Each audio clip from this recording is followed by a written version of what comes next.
जिस प्रकाश के लिए तुम इतनी परेशान रहती हो, उसे तुम्हारी परवाह भी नहीं। वो यहाँ आया जरूर था, लेकिन तुम्हारे प्यार के लिए नहीं।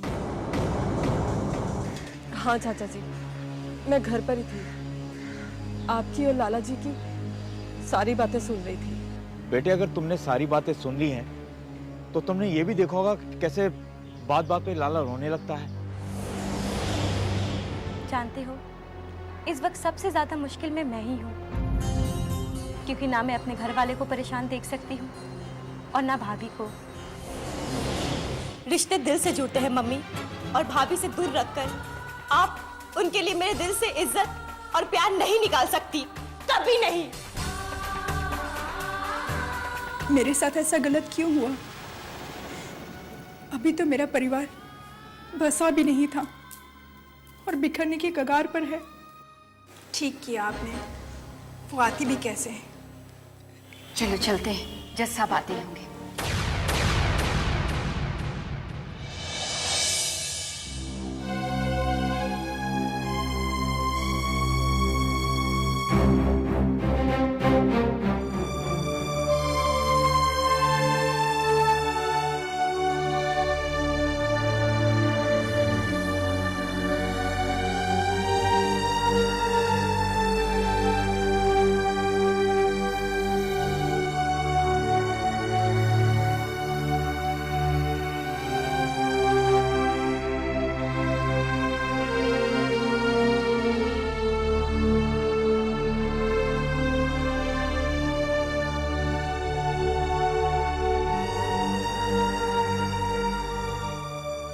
आज की कार्रवाई शुरू की जाए।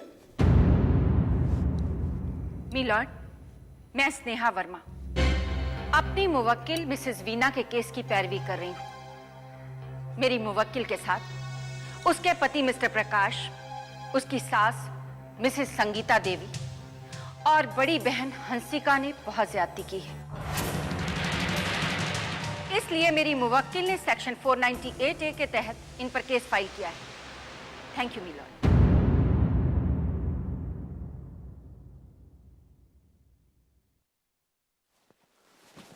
मिलॉर्ड, इल्जाम कोई भी लगा सकता है।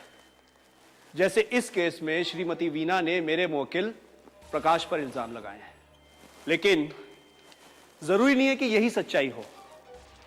हकीकत कुछ और भी हो सकती है मिलॉर्ड, और इसी हकीकत की तह तक जाने के लिए मैं अपनी बात वीना और प्रकाश की शादी के समय से शुरू करना चाहूंगा। इसलिए मेरी अदालत से दरखास्त है कि वो श्रीमती वीना को कटघरे में बुलाने की इजाजत दें। इजाजत है। शुक्रिया मिलॉर्ड।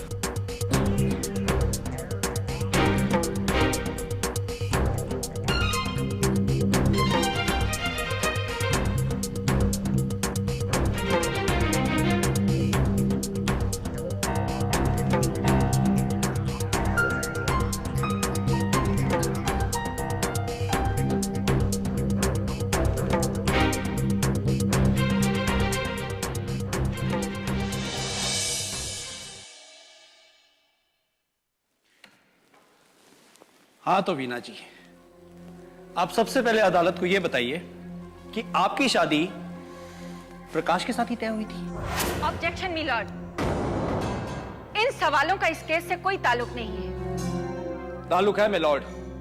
अगर मेरे सवाल बेमानी होते तो मैं उन्हें पूछकर अदालत का वक्त बर्बाद नहीं करता। Objection over ruled. शुक्रिया मिलॉर्ड।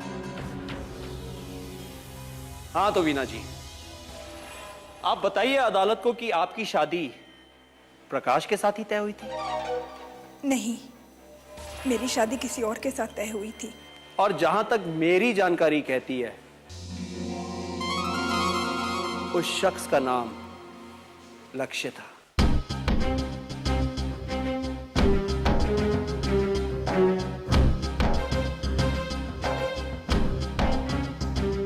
और जहां तक मेरी जानकारी कहती है, उस शख्स का नाम लक्ष्य था।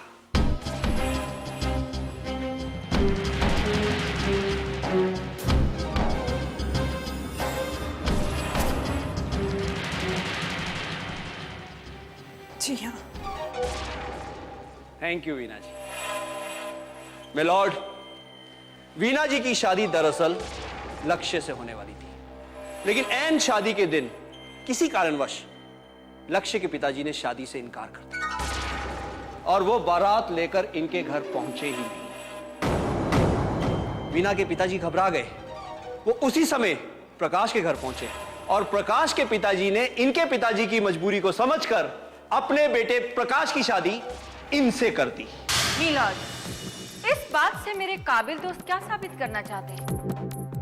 मैं साबित यह करना चाहता हूं मिलॉर्ड कि एक परिवार एक बूढ़े बेबस बाप की बेबसी पर तरस खाकर उसकी बेटी को बिना किसी दहेज की मांग करे अपने घर की बहू बना सकता है। वही परिवार किसी भी दहेज की मांग करके अपनी बहू को प्रताड़ित कैसे कर सकता है योर ऑनर? क्यों नहीं कर सकता मिलॉर्ड? अक्सर ऐसा होता है, पहले लड़के वाले भोलेपन का नाटक करते हैं, फिर बहू को परेशान करते हैं क्योंकि उन्हें पता होता है लड़की घर आ चुकी है और उसके माँ बाप अपनी लड़की की खुशी के लिए कुछ भी कर सकते हैं। और अपनी इस बात को साबित करने के लिए मैं मिस्टर सुनील को कटघरे में बुलाना चाहूंगी। इजाजत है।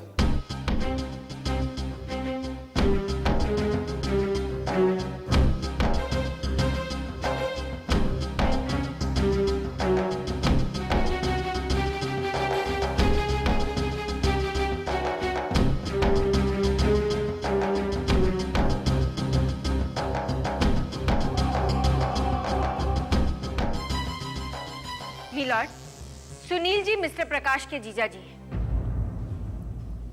हाँ तो सुनील जी, वीना पर मोटरसाइकिल की रकम अपने मायके से मांग कर लाने के लिए दबाव नहीं डाला गया था? बिल्कुल डाला गया था जी।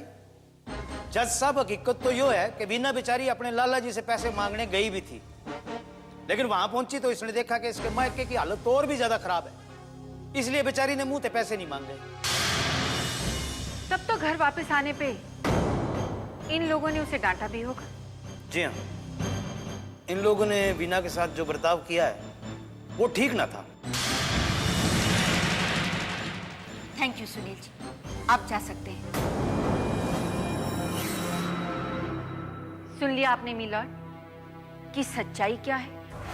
यह सच नहीं है मिलॉर्ड। मेरी काबिल दोस्त बात को तोड़ मरोड़ के पेश कर रही हैं। दरअसल प्रकाश को एक मोटरसाइकिल की जरूरत थी और उसने सिर्फ मदद के तौर पर वीना को कुछ पैसे लाने को कहा था जो वो बाद में चुका देता। मिलॉर्ड, दहेज की मांग को मदद का नाम दिया जा रहा है। मैं अपने काबिल दोस्त से ये पूछना चाहती हूँ कि अगर कोई किसी से मदद मांगता है और वो नहीं दे पाता तो उसे क्या किया जाता है? मिस्टर महेश? अब मैं क्या कह सकता हूँ? अगर वो मजबूर है तो जबरदस्ती तो की नहीं जा सकती। जबरदस्ती तो की नहीं जा सकती। फिर जब वीना मदद ना ला सकी तो उसे क्यों डांटा फटकारा गया? उससे डांटा फटकारा इसलिए। क्या कहा आपने? उसे डांटा फटकारा गया। मिलॉर्ड, अभी इन्होंने कहा कि उसे डांटा फटकारा गया, है ना mister Mahesh? Milord, I think अब ये साबित करने की जरूरत नहीं है कि वीना को दहेज के लिए परेशान किया गया। Thank you milord. आज की कार्रवाई कल तक के लिए मुलतवी की जाती है।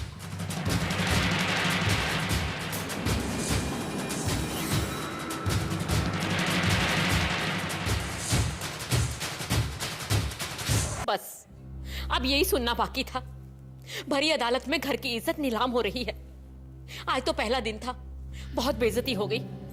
आगे पता नहीं क्या क्या सुनना बाकी है। सुनना तो सब पड़ेगा ही सासू माँ, ये सब आपका ही किया धरा है।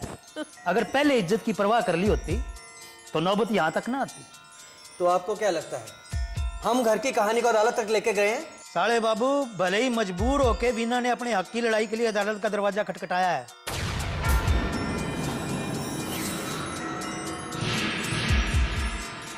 जब इंसान बेसहारा हो जाता है ना तो कोई ना कोई सहारा ढूंढ ही लेता है। बस कीजिए आप। जो लड़की हमारे घर की मान मर्यादा को ताक पर रखकर चली गई, जिसने हमारे पूरे परिवार को कटघरे में खड़ा कर दिया, ऐसी लड़की की तारीफ करना बंद कीजिए आप। बस जल बुन के खाक हो गई ना। अरे बीवी जान, तुम भी वीना जैसी हरकतें किया करो तो हमारे मुंह से तारे लिए तारीफ ही तारीफ निकलेगी। जीजा जी, आखिर उसने ऐसा कर क्या दिया? जो आपके मुंह से हमेशा उसकी तारीफें निकलती है। साले बाबू, जिस तरह से और जिन हालात में वीना ने इस घर में इतना अरसा गुजारा है, वो काबिले तारीफ ही है। बल्कि इस वक्त भी जो वो कर रही है वो भी काबिले तारीफ है। भले ही वो मजबूरी में अदालत गई, लेकिन उसने अपनी मर्यादा नहीं पार की। दामाद जी, वो मान मर्यादा का मतलब भी जानती है? जानती है सासू माँ, अच्छी तरह जानती है।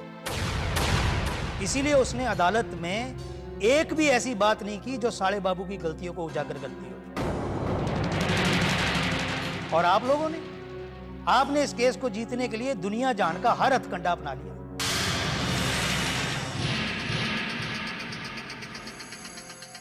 मुझे नहीं लगता कि वकील को अपने आप लक्ष्य की कहानी पता चल गई होगी। क्यों साले बाबू? वीना को चरित्रहीन साबित करने के लिए ये लक्ष्य के प्यार की कहानी आप ही ने उसको सुनाई थी ना।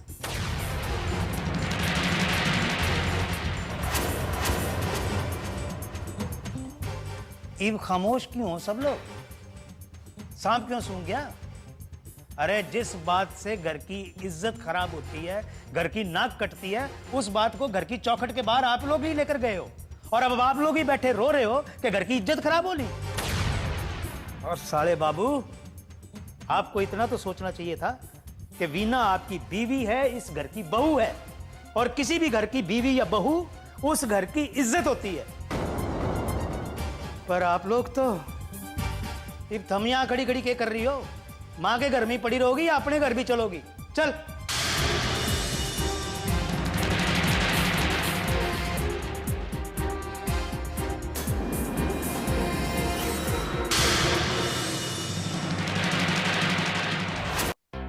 पता नहीं वहां क्या हुआ होगा। आज कोर्ट की तारीख थी। दीदी के साथ तो चाचा के सिवा कोई भी नहीं। इस वक्त तो दीदी को किसी अपने की जरूरत है, लेकिन कोई जा भी तो नहीं सकता, और मेरे पास भी तो कोई बहाना नहीं है। हे भगवान, तू तो अंतर्यामी है। तुझे तो सब पता है ना कि कौन सच्चा है और कौन झूठा। बस मैं आपसे यही विनती करती हूँ भगवान, सच्चाई की जीत होनी चाहिए। सच्चाई की जीत होनी चाहिए। मेरी दीदी की मदद करो भगवान, मेरी दीदी की मदद करो।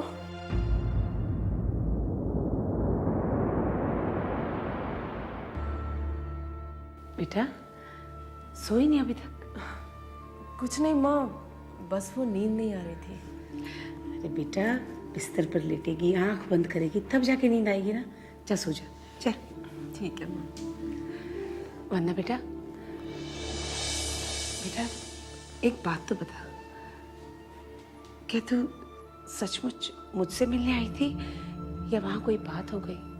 क्या माँ, तुम्हें अपनी बेटी पर भरोसा नहीं है? तेरी बातों पे भरोसा है बेटा। भरोसा नहीं है तो वीना की तकदीर पर। अपनी आंखों के सामने उसकी खुशियों को लुटता हुआ देख चुकी हूं मैं, इसीलिए दिल में डर लगा रहता है। और वैसे भी देख रही हूं मैं, आजकल तुम लोग हंसते नहीं हो। हंसते हो तो सिर्फ मुझे तसल्ली देने के लिए। माँ, क्या है? तुम्हारी ना उम्र हो चली है, और इस उम्र में कान और आंख दोनों कमजोर हो जाते हैं। लगता है लाला जी को बताना ही पड़ेगा कि माँ बुढ़ी हो गई। चुप कर। देख बेटा, मैं वीना की माँ हूँ। उसके दुख सुख के बारे में जानने का पूरा हक है मुझे, और मैं नहीं चाहती कि तुम लोग मुझे इस हक से दूर रखो। सच कभी छुपता नहीं बेटा। अगर मुझे कभी पता चला ना कि वीना की कोई बात तुम लोग ने मुझसे छुपाई है, तो मैं तुम लोग को कभी माफ नहीं करूंगी।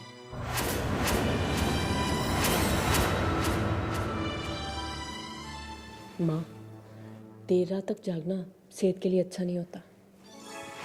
अच्छा, मेरी बातें मुझे ही सुनाएगी? चल जाके सो जा। Okay, good night.